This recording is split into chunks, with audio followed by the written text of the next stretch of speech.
자, 시작해봅시다. 105페이지 2015년도 실사했습니다. 2016학년도 수능 질문상 몇 번 해볼까요? 20번 20번 문제하고 5번 문제요. 자, 5번 먼저 한번 볼게요. 5번 1, 2, 3, 4, 5개까지이네요. 그죠? 그림과 분광기로 수소기체 방정관에서 나오는 빛, 저온의 기체를 통과하는 백열등, 빛, 흰색으로 표현된 컬러 LCD 화면에서 나오는 빛, 백열등에서 나오는 빛의 스펙트럼을 관찰하는 모습인데요. 나의 ABC는 가의 관찰 결과 순서 없이 나열했다고 합니다. 좋은 기체는 한 종류 기체만 들어있고요. 스펙트럼은 가시광선 전체를 보려고 합니다. 해놨네요. 자, 수소기체 방정관 했습니다.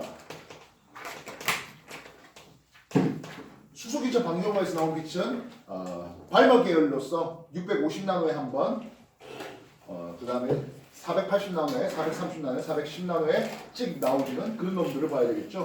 C가 수소기체 방정관에서 나온 놈인 것 같습니다. 이렇게 선 4개가 보이죠. 확인됐습니까? 예. 이 선의 위치는 꽤 중요해서요. 여러분한테 뭐 좀 외워달라고 하고 싶은 생각 정도 되겠네요. 여기가 658나노인가 하는데요. 그냥 650 나노미터 근처에 여기가 빨간색입니다. 이쪽은 480나노 근처인데요. 486나노인가 할 텐데 초록이고요. 이 두 개가 430나노와 410나노 쪽에 해당하는 숫자들입니다. 예, 파란색과 보라색으로 보이고 있습니다. 3에서 2로 떨어지는, 4에서 2로 떨어지는, 5에서 6에서 2로 떨어지는 그런 각각의 수소기체 방정관에서 나오는 기체이네요. 됐습니까? 저온의 기체를 통과했다라고 합니다. 저온의 기체를 통과하면 어떻게 돼요? 뭔가 하나 쓱쓱 빠진 느낌이 나와야 되겠죠?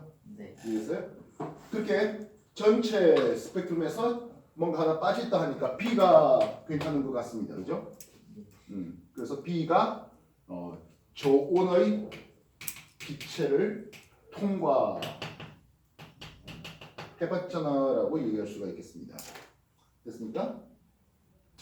다음 백열등에서 나오는 빛을 봤어요. 백열등은 마주집하는 뭐 연속 스펙트럼이 나와야 되겠죠? A가 제일 그럴 것 같은데요? 그렇지 않습니까? A가 백열등 하겠습니다. 어디 있나요? 네. 반면 흰색이 표현된 컬러 LCD를 봤어요. 우리가 LCD에서 컬러가 나오는 것은 우리가 흔히 픽셀 또는 화소라고 불러주는데 RGB 3개의 화소가 동시 켜졌을 때입니다. 이해됐습니까? 그래서 RGB의 빛이 딱딱딱 된 게 D인 것 같습니다. 되겠나요? 그래서 요거는 LCD 흰색 표현으로서 RGB가 동시에 온돼 있는 그런 상황인 것 같네요. 그래서 제일 적정한 것을 골라라라고 했을 때 우리가 ABCD 이렇게 한번 만들어 봤다면 LCD 화면에서 나오는 것은 D 쪽이 제일 괜찮을 것 같습니다. 네. 수소기체 방정관에서 나오는 거, 2번이 우리가 원했던 답이 될 것 같네요. 이해됐어요? 네. 뭐 다른 거 모른다 하더라도 우리가 수소기체 방정관에서 여러분 화학에서도 발머 계열하는 것들 봤잖아요. 그거 하면 될 것 같네요.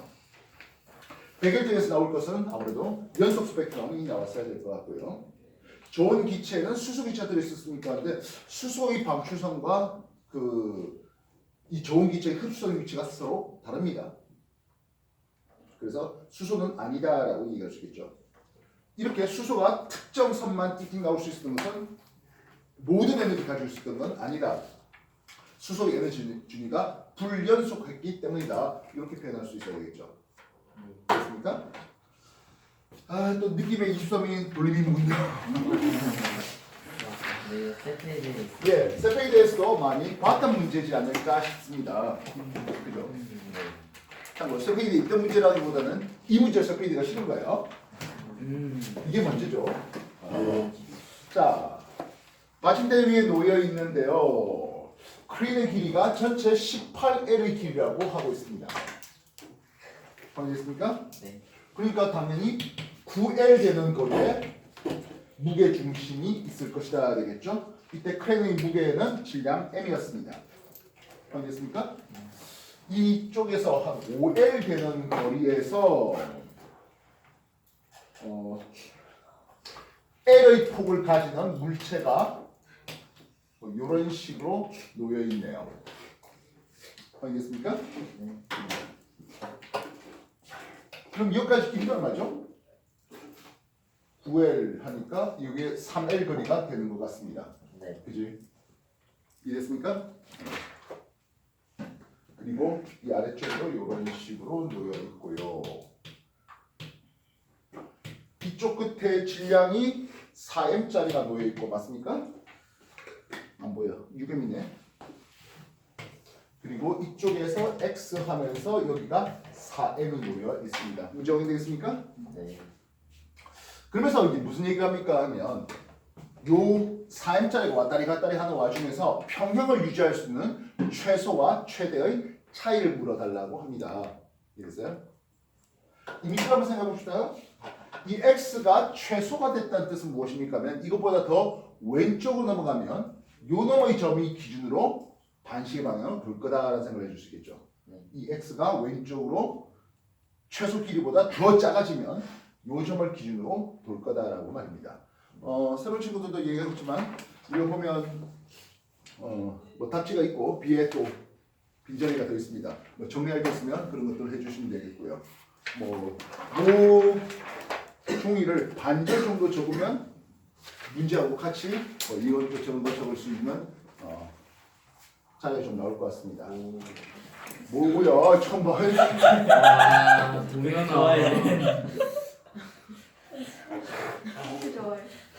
자, 왼쪽 포인트를 기억이라 할게요. 그래서 x 미니멈 최소가 된다면 기억점을 기준으로 그보다 더 작아지면 돌 거다라는 생각을 해줄 수가 있을 텐데요. 이 경우에 대해서 또 시계 방향과 반시계 방향을 한번 잡아봅시다. 먼저 시계 방향은 누가 있겠습니까 하네요. 참 요거는 9m의 질량이거든요, 그죠? 시계 방향은 9m짜리가 있습니다. 원래는 9m G까지 다 써야 되는데 어차피 이쪽 저쪽 다 G가 쓰일 거니까 9m만 쓸게요. 되겠습니까? 예, 무게 중심까지 이 9m짜리 무게 중심까지는 0.5L 거리에 있겠죠. 6m짜리도 있겠네요. 얼마의 거리 있습니까? 6L 거리 있죠? 됐습니까? 예. 그러면 반시계 방향은 해봤습니다. 반시계 방향은 여기서부터 12L의 거리가 되는데 x가 빠졌죠? 됐습니까? 12L 거리에서 x가 빠졌네요. 4m짜리가. 되겠나? 그리고 이 크레인 막대의 무게가 m짜리인데 3L 거리에 있습니다. 이러면 x 미니멈 값에 대한 정보를 얻어낼 수 있을 것 같네요. 네. 그렇지? 산수계사 해봤습니다. 이거 얼마 나온다?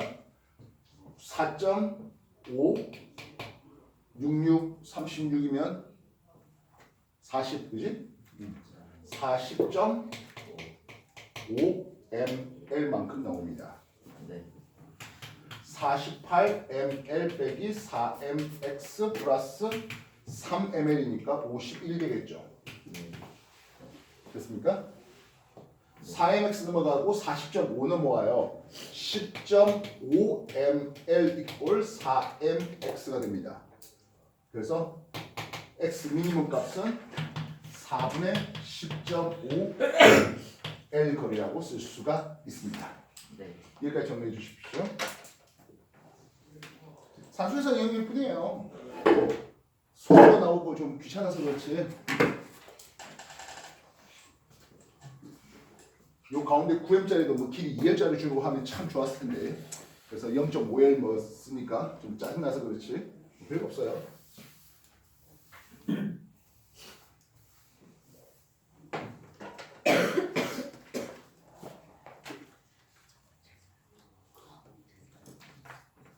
확인했습니까? 네. 자, 그렇다면 이게 이만큼 넘어와서 4m 넘어와서 x 맥시멈을 찍었을 때는 어떻게 되겠습니까? 하네요. 이제는 그보다 더 오른쪽 가면 x 맥시멈보다 더 오른쪽 가면 이제 요 점을 기준으로 시계 방향으로 발가닥 돌 거다라는 생각을 해줄 수 있겠습니다. x 맥시멈에서는 니은점이 기준으로 토크 시계와 반시계를 돌려야 될 것 같네요. 시계 방향 토크는 했습니다. 이 니은점을 기준으로 시계 방향 할 거는 이제 6M짜리 하나밖에 없습니다. 아까 기억에서는 6L의 거리였다면 니은점에서는 5L의 거리가 되겠습니다. 네. 이제 반시계 방향 하겠네요. 이제는 13L의 거리에서 X 맥시멈 빠지겠죠? 13L 빼기 X 맥시멈 빠집니다. 4M짜리가 되겠습니까? 그리고 요 막대기 M짜리는 4L 거리가 돼야 되겠죠? 4L 거리였습니다. 3L 아니고 4L이었습니다. 그리고 또 하나 더 있습니다. 이제 요 9M짜리는 반시계 방향 좀 넘어갔습니다. 9M짜리가 0.5L 거리라고 할 수 있습니다. 됐어요? 이제 남은 산수유상 연결 뿐입니다. 이놈은 30ml이고요. 이쪽은 52ml 마이너스 4mx 이쪽이 4고요. 4.5네요. 8.5 하니까 60.5ml 될 수 있겠습니다. 되겠습니까? 그래서 4mx는 65에서 30배니까 30.5ml 되겠고 x 맥시멈의 크기는 4분의 30.5L 거리에 있습니다. 되겠습니까? 그러므로 최종 답은 뭐야? 4분의 30.5 빼기 4분의 10.5L 했고요. 4분의 20이니까 5L이다 라고 쓰시면 되겠습니다. 항상 돌림이면 어느 점을 기준으로 삼아야 되는지 거기에 대한 문제가 관건이에요. 그지? x가 최소, 그럼 최소보다 더 작아지면 어떤 일이 벌어지겠는지 그래서 요 기억점을 기준으로 반시계 방향 돌 거다라는 생각을 x 맥시멈 그보다 더 오면은 니은점을 기준으로 시계 방향 돌 거다라는 어떤 구조물의 안정성 플러스한 문제가 됩니다. 정리 다시 해주시기 바랍니다.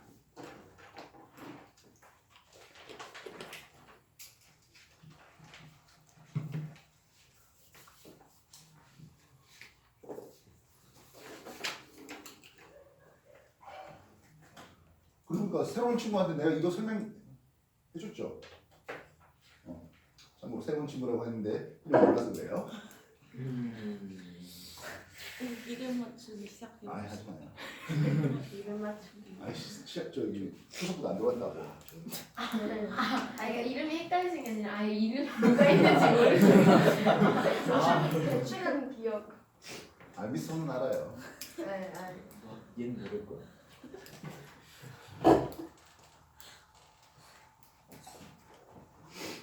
몰아붙이지 말아요.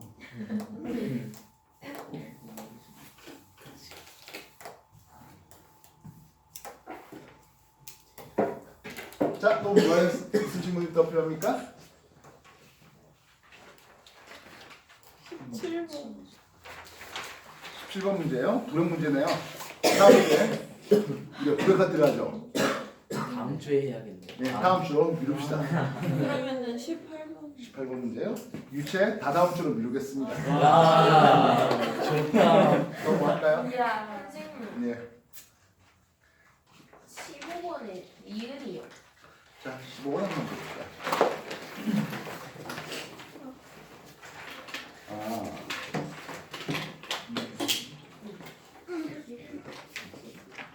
저번에 위클리 치고 안 들고 간 사람들이 있었네요.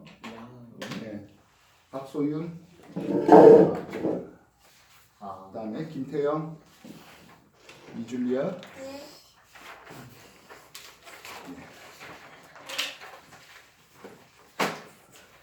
자, 15번 문제 얘기하는데요. 전력 손실이라는 내용입니다. 네. 전력 손실은 우리가 전기 에너지 할 때 한번 세페이드 책에서도 살짝 한번 소개가 됐던 내용이고요. 그리고 꽤 이 문제집에서도 많이 소개가 되고 있던 문제입니다. 15번 가정으로 전력을 공급하는 전력 수송 과정의 일부를 나는 가의 주상 변압기에서 1차 코일에 걸리는 전압을 가정용 전압으로 낮추는 과정이라고 해놨습니다. 확인됐습니까? 네. 전압을 낮추려면 1차 코일의 가문수 N1과 2차 코일의 가문수 N2를 비교할 때 전압을 낮추기 위해서는 N2가 작아야 되겠죠. 우리가 기전력의 값은 어디에 비례한다? 마이너스 코일 가문수 N에 비례되는 것을 볼 수가 있습니다. 알겠어요? 그래서 코일 가문수가 적어져야 전압을 낮추게 됩니다. 물론 승합, 전압을 높이려면 N2가 더 컸어야 되겠죠. 그래서 니은에 N1 대 N2의 비율이 이런 것이 맞습니다라고 표현할 수 있는 것은 문제지에 적혀 있습니다. 가정용으로 전압을 낮추려고 한다는 글자 때문에 그렇습니다. 이해됐습니까? 15번 나머지 기억 이것에 대해서 나 설명이 좀 더 필요하다는 사람 있습니까? 없나요? 주희야, 그러니까 국어를 잘해야 되는 거야. 네. 과학을 잘해야 되면 국어를 잘해야 된다. 근데 디귿을 알면은 니기는 알수 있었을 것 같은데 몇 뛰어는지 잘 모르겠어. 1차 코일과 2차 코일은 전류세기는 서로 같습니까? 하네요. 이쪽에 P1은 여기에 걸릴 전압 V1과 그리고 I1의 곱입니다. 이쪽에서의 전력 P2는 2차 코일에 걸릴 전압 V2와 전류 I2의 곱인데요. 이 둘의 값은 100% 효율이라는 가정하에 같습니다. 즉 인풋 전력과 아웃풋 전력은 같아야 됩니다. 근데요 V1 대비 V2는 작아졌잖아요. 이해했어요? 전압이 감소하는 과정이죠. 이 전압이 작다는 것은 전류는 좀 더 크게 걸렸어야 되겠죠. 이해했어요? 만약에 승합하는 과정이면 전압이 커지면 전류는 줄어들지라고 얘기할 수 있습니다. 이해됐습니까? 그래서 V2의 크기는 V1 크기에 대해서 N1분의 N2라고 쓸 수 있겠죠. 맞나? 이렇게 쓸 수 있겠네요. 되겠습니까? 요걸 풀 때 N1분의 V1은 N2분의 V2가 되는 이런 과정이거든요. 되겠습니까? 그래서 N2의 가문수가 작기 때문에 V2도 작아요라고 할 수 있습니다. 그럼 전류는 그와 반대로 해야 되겠습니다. 다 됐습니까? 네. 다른 질문은요? 수요일에 부력의 공부가 끝나면요. 앞에 쇠페이드 책에 앞에 있는 부력 안푼 문제들을 싹 풀게 할 거거든요. 수요일날 이 책도 가져오시기 바랍니다. 와. 무겁습니까? 네. 아 이거 그거 할래 나. 자, 그러면 둘래. 나도 두 번. 그러면 다음 주 수요일에는 앞에서부터 부력에서 안푼 문제들을 싹 풀리게 할 테니까 다음 주 토요일 수업은 부력 문제 싹 끌고 푸는 걸로 해봅시다. 8번 문제 설명 필요합니까? 네. 자, 페이지 106페이지 8번 문제인게 되겠네요. 역시 케플러 법칙에 관한 법률 문제가 되고 있습니다.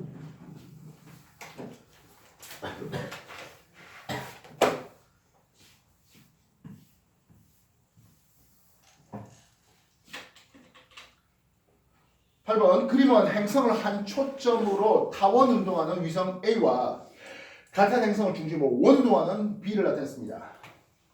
여기 행성 플래닛이 있었고, 그죠?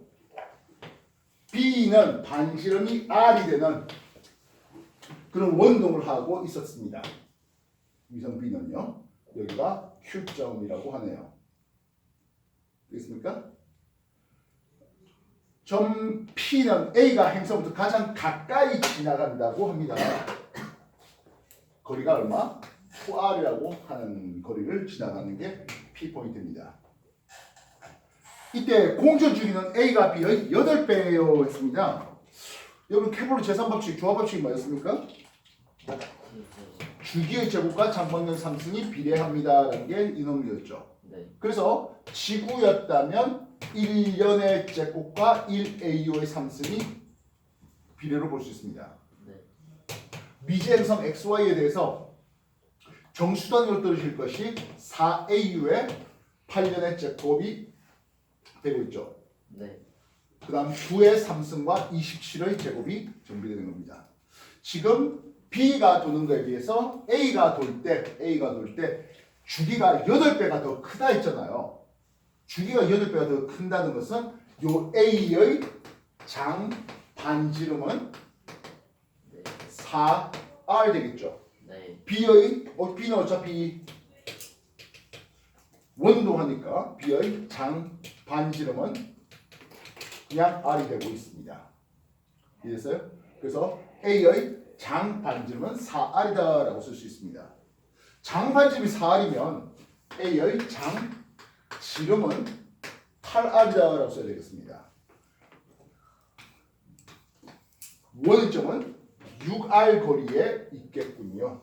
그래야 장지름이 8R로 쓸 수가 있겠고 장지름 8R의 절반에 해당하는 장반지름 4R이 되겠고 공전주기 8년을 또 세팅할 수 있겠습니다. 되겠습니까?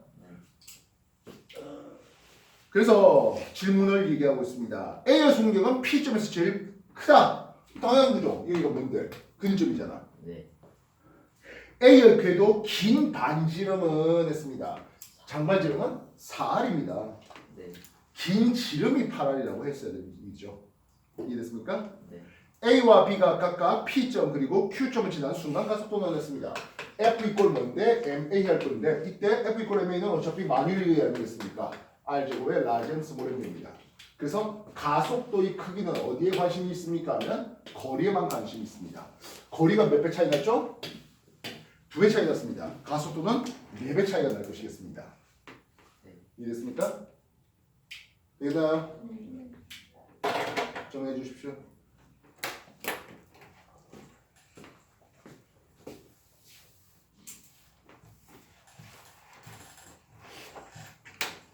깜짝이야.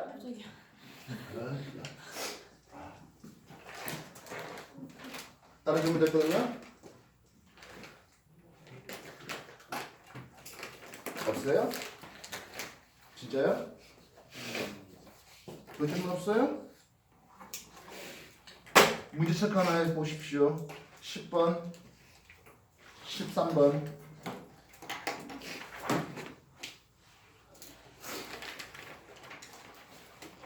예, 요 두 가지. 혹시 아직 10번, 13번 안 풀었다는 사람 빨리 푸시고요. 틀렸다는 사람들은 질문해 주시기 바랍니다. 10번 설명 필요합니까? 네.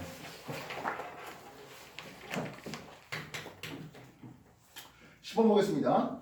그림은 균일한 자기장 속에 놓인 직사각형 도선이 수직인 회전축을 중심으로 회전하는 모습이에요. 회전축은 반시계 방향 회전시키려고 하고 있습니다. 되겠네요. 각은 세타고요. ABC는 도선이 고정된 점이라고 해놨습니다. 했네요. 이쪽으로 B, 자기장이 오고 있는 와중이었습니다. 회전축에 대해서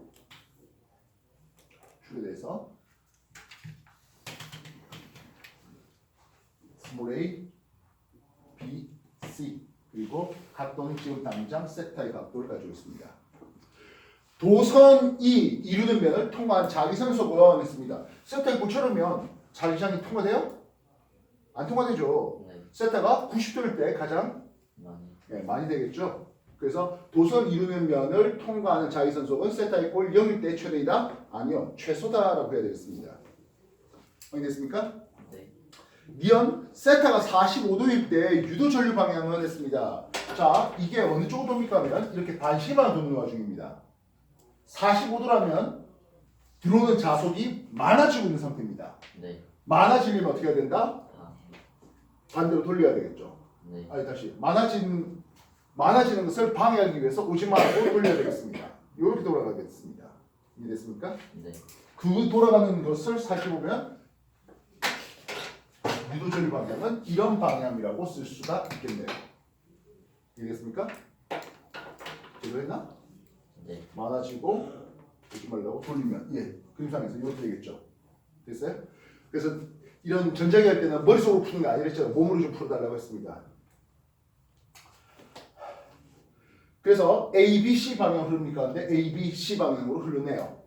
되겠습니까? 네. 그럼 세타가 180도를 지나면서 B와 C 사이에 흐르는 유도 전류 방향이 바뀝니까? 했어요. 보십시오. 일단 이렇게 되는 와중이면 자속이 많아지고 오지 말라 이렇게 돌렸죠. 네. 90도로 됐고 되겠나요? 그럼 90도에서 넘어가는 어떤 일이 벌어집니까? 이제 줄어들잖아. 네. 줄어들면 어떻게 할래? 더. 더 넣어야 되겠죠? 돌려야 되죠. 방금 했던 것과는 반대 방향입니다. 90도일 때 방향이 바뀝니다. 이해됐어요? 90도일 때 유도전류 방향이 바뀝니다. 이해됐습니까? 90도일 때 유도전류 방향이 바뀝니다. 그럼 180도가 되면 어떤 일이 벌어집니까? 하네요. 자속이 지금 이제 이렇게 반시계 방향 도니까 자속이 줄어드니까 계속 더 넣어야 되죠. 이쪽으로 했죠. 이해됐어요? 이 방향 이해되겠습니까?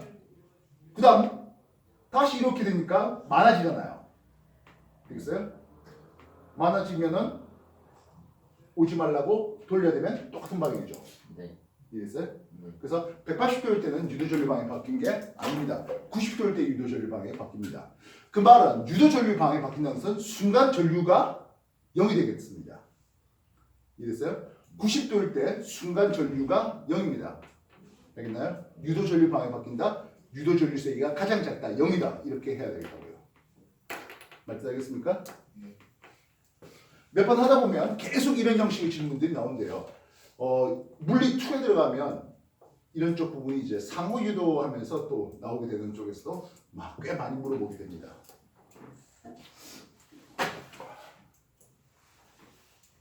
(20번) 이해됐습니까? 네.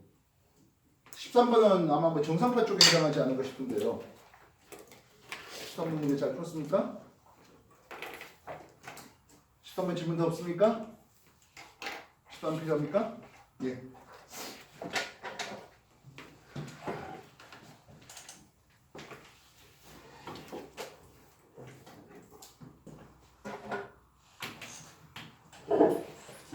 (13번) 소리의 정상파에 대해서 알아보려고 합니다. 관의 한쪽 끝에 소리 신호 발생기를 위한 스피커가 있었고요. 다른 한쪽 끝에 고무마개를 끼운 막대기를 넣어봤습니다. 진동수와 F1의 소리를 일정 세기로 발생시켰고요. 고무마개를 끼운 막대를 관의 안쪽으로 천천히 이동시키면서 소리 세기가 갑자기 커질 때마다 고무마개의 위치와 관 끝까지의 거리 X를 측정해봤습니다. 해놨네요. F1입니다. 관 X의 길이가 5cm일 때, 관 X의 이 길이가 5cm일 때 가장 큰 소리가 났다고 합니다. 이해됐습니까? 그 다음 11cm가 되면서 큰 소리가 났답니다. 그렇다면 이 차이에 해당하는 6cm는 어떤 파형이 되었어야 합니까? 하는 거예요. F1의 소리가 올 때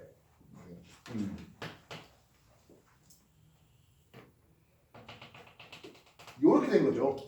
5cm일 때 이쪽에서 뭐가 된다? 마디가 걸렸던 거죠. 그렇게 나눴습니다. 그 다음에 11cm 될 때 여기도 또다시 마디가 된 겁니다.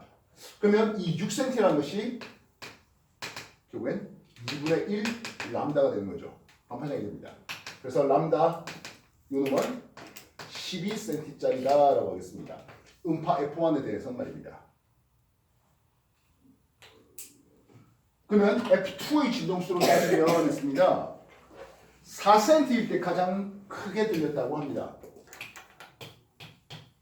그 다음에 12cm일 때 크게 들렸답니다. 그러면 이 8cm가 반파장에 해당할 수가 있겠네요. 이해됐어요? 결국엔 요 F2에 대한 람다2 할까? 람다2는 16cm짜리다라고 쓸 수 있겠습니다. 이해됐습니까? 네. 관에서 공명이 일어날 때마다 소리의 세계가 갑자기 커지겠고요 해봤습니다. 여기 5, 6 다시 5에서 6도에서 11이었죠. 또 6도에서 나중에 17이 돼 있던 상황이었죠. 네. 4에서 12까지 8 더해졌습니다. 12에서 또다시 8이 더해지니까 얼마요? 20cm입니다. 네. 이해됐습니까? 되겠어요? 네. 우리가 파장 람다1대 람다2의 비율이 3대 4였죠. 네. 이해됐어요? 진동수기도 3대 4일까요? 우리가 음파의 속력은 F 람다 하니까 파장이 긴 쪽은 진동수가 작은 쪽이 되겠습니다. 4대 3이어야 하겠습니다. 네. 음파의 속력이 340m/s로 봤을 때 이해됐습니까? 네. 뭐 굳이 진동수를 직접 계산할 필요까지는 없었던 부분의 문제였네요. 되겠나요?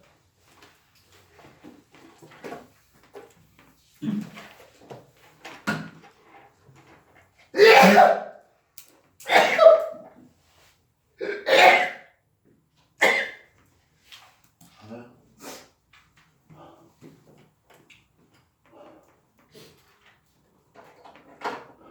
13번 해봤습니까? 다른 질문 더 없나요? 없습니까? 예, 2016년 3월 시작해 보겠습니다.